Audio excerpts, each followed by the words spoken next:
Hello, you're watching World Talks on TVP World. My name is Sasha Farbach.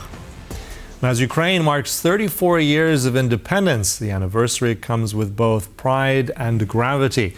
Across Europe and beyond, concerts, rallies, and symbolic gestures underscore the resilience of a nation still fighting for its future. And Kyiv, the day is also marked by urgent diplomacy.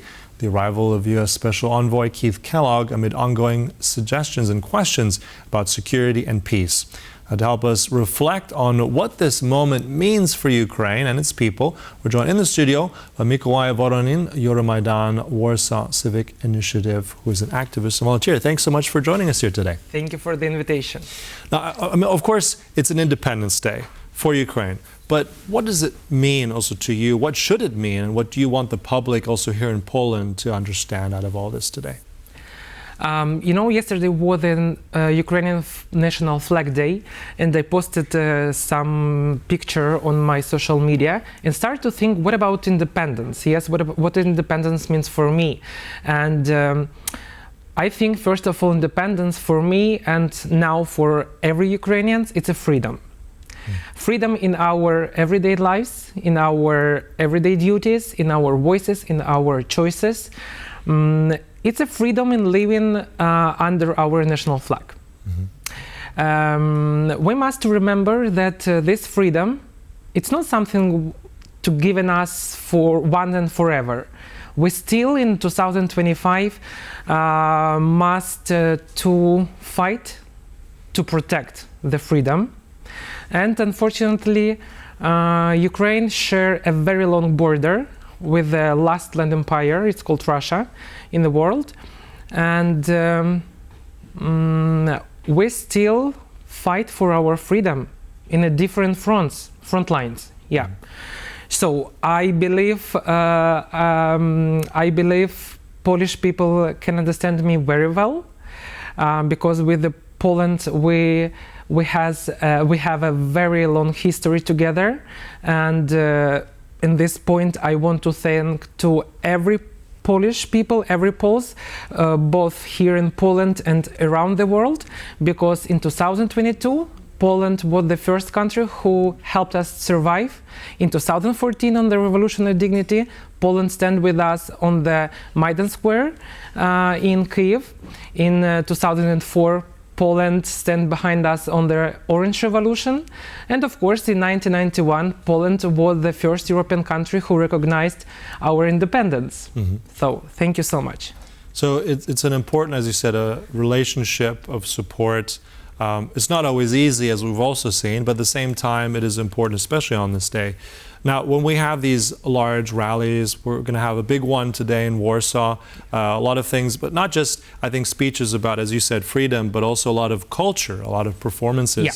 So tell us a bit more, what is planned today and what makes it so special? What can people in Warsaw see here today? From 2022, we as social initiative Euromaidan Warsaw, together with Stand With Ukraine Foundation and a lot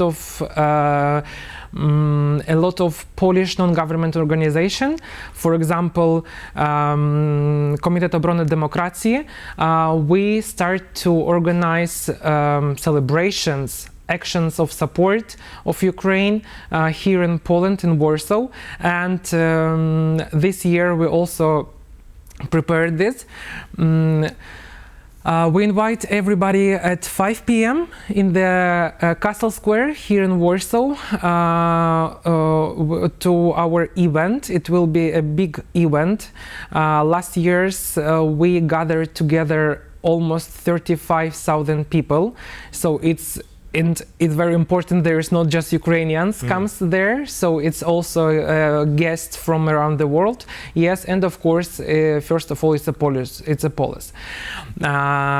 This year, it also will be a very, very great day for us, a very big event, because we prepared some performances between Polish and Ukrainian artists, singers. For example, this year you can see in the beginning performance of Ukrainian band, the Ukrainian folk.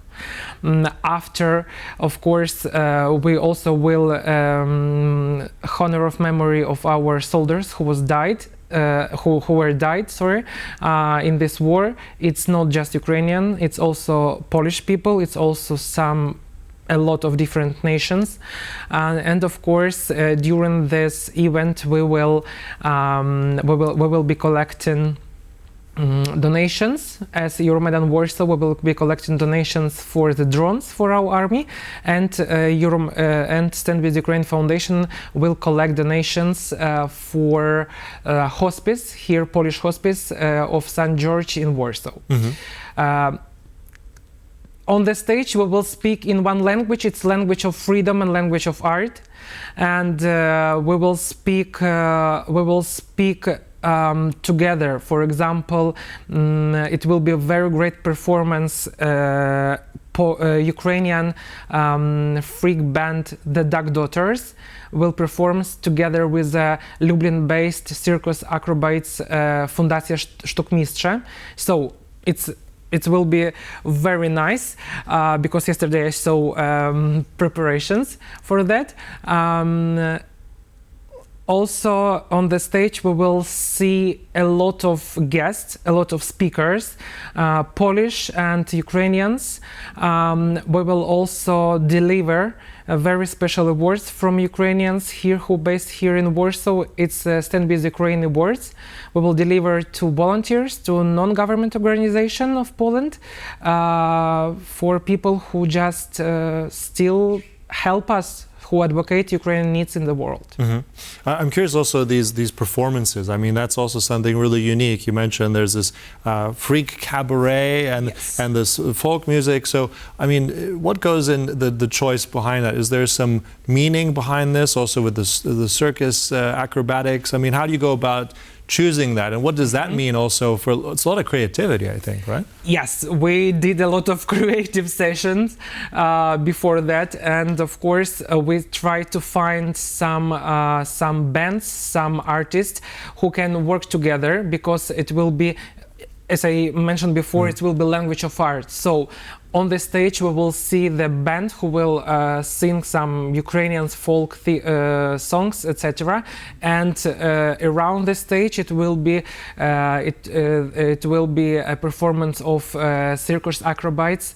It's look very, very nice. So please be invited at 5 p.m. Yeah, and I think also that it's something that people don't necessarily expect, right? We're marking an Independence Day. People usually think that's very formal, but here you have a lot of very powerful, unique cultural things that are going to be shown. I think that makes it very unique and different. Speaking also about symbolism, I mean, we have obviously this day in Warsaw, as you said, there are many Ukrainians, but also very many Poles and international people attending. If we look around also in Europe, I mean, you have other allies. When you hear things like the Eiffel Tower being lit up in blue and yellow, as a Ukrainian, how does that make you feel, and how do these kind of symbols impact Ukrainians who are on the front line or elsewhere in Ukraine? I think there is now, in these days, it's very important for our nation and for our soldiers to see around the world that people stand with us, that very great allies, stand with us. We're not alone. It's leaders, but it's normally people stand with us. This is small symbols, yes, but it's very important for us. And I think it's today, yes, I know it's not only just Eiffel Tower in Paris, but in Warsaw also will be. We will see some lights on some buildings. So I hope so. It will be a great symbol for Ukrainians. And also, how important have been the Ukrainians who are also abroad, the diaspora? There's many that have fled the war. How do they also interpret this day? They're not at home, they're far away, and what does this mean for them? You know, I think it depends on the it depends on the people in which time they came abroad. Yes, because for example, in our organization, yes, is Euromaidan Warsaw, for example, we have almost 1,000 volunteers. It's not only Ukrainians, but we have, for example, Polish citizens, but they're Ukrainians. Yeah, they was born here, but yeah, and you know, it depends on the people, and I think 7 million people who leave Ukraine after full-scale invasion, and they are still, maybe not all 7, but still a lot of people living out abroad of Ukraine, and this for them, and it's like for me, yeah. For example, I'm living here in Poland almost 12 years, and all of these 12 years, I still to remind for myself that it's my great day, yes, about my culture. And I think for every Ukrainians abroad, it's a very important to remember that they are Ukrainians. Mm-hmm. I also want to ask you about this, Mikołaj, because you mentioned it briefly about this award today, the Stand with Ukraine award. Now, the award itself is quite interesting because it's made out of something unique. Can you tell us a bit more about this award itself and what it means for you? Yeah. In 2023, we start to prepare the special awards. It's awards, it's a statutes. There was constructed from some weapons, of Russian weapons. The statue itself is made of destroyed Russian weapons. Yes, all right. And we have some peoples here in Poland. It's people who based and who helped us every year, and we just nominate some peoples. Yes, it's, for example, some volunteers. It's only for Polish. Yes, we nominate these volunteers, and this we try to choose which one will deliver. We will deliver whom we will deliver this year this award, and of course on the stage you will see every year. I hope every year you will see again. This year it will be 6 or 7 people. Right. And what time does it begin today? At 5 p.m. At 5 p.m. Castle Square in Warsaw. Fantastic. So you're there. Look, it's a great celebration. It's an important day to mark, but also it's culture, it's history, it's everything worth checking out. Mikołaj Woronin, thank you so much for telling us about this special day here. Thank you so much. Thank you. And thank you for watching. That concludes World Talks, but stay tuned. Much more coming up right here on TVP World, so don't go away. Goodbye.